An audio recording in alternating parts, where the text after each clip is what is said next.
থাকলে কোনো 13th সেঞ্চুরির দার্শনিকের পক্ষে কিন্তু 15th সেঞ্চুরির কিছুতে লেখা কোনোভাবেই সম্ভব না। রজার বেকন বাদ পড়লে রিসার্চাররা অন্যান্য সম্ভাব্য লেখকদের কথা বলেন, যেমন কুইন এলিজাবেথ দ্য ফার্স্টের অকাল্ট অ্যাডভাইজার জন ডি, যার জাদু এবং গোপন পুঁথি নিয়ে খ্যাতি ছিল, কিংবা লিওনার্ডো ডা ভিঞ্চি, যার মিরর রাইটিং এবং নকশা ভয়েনিচ স্টাইলের সাথে মেলে।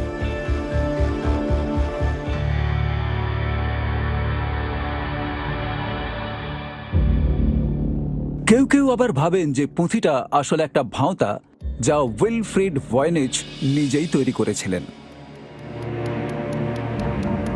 এই পুঁথিটা জাল করার ক্ষমতা পৃথিবীর যে অল্প কয়েকজনের রয়েছে তার মধ্যে ভয়েনিচ একজন।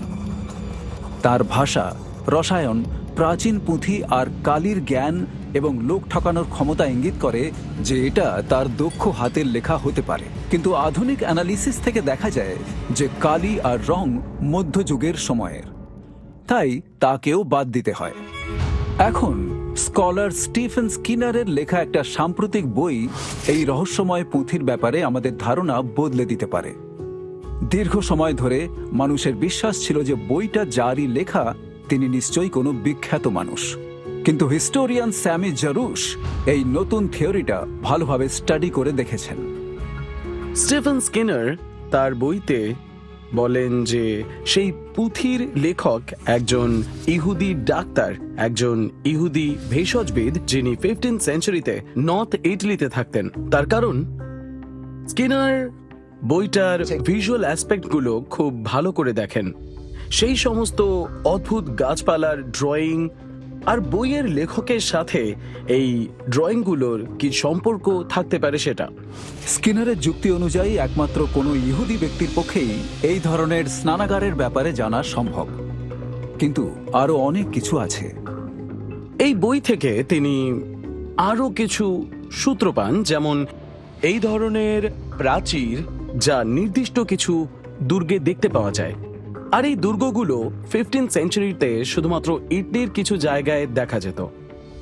ইটলির এই অঞ্চলে বিভিন্ন ছোট বড় শহর ছিল, যেমন ধরুন পিসা।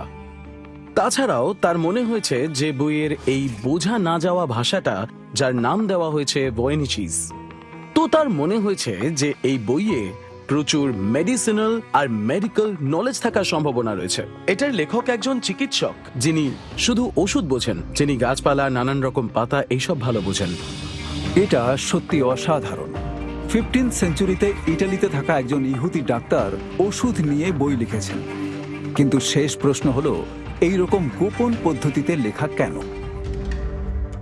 তো সম্ভবত এখানে যে ধরনের গাছপালার কথা বলা হয়েছে বা যে ধরনের পাতা বা ওষুধের কথা বলা হয়েছে তা হয়তো খুব গুরুত্বপূর্ণ, এবং তিনি চাননি সেগুলো অন্য কেউ জানুক। এইভাবে সেই চিকিৎসক নিজের রহস্যগুলো গোপন রেখেছিলেন এবং সেগুলোকে বই আকারে রাখেন।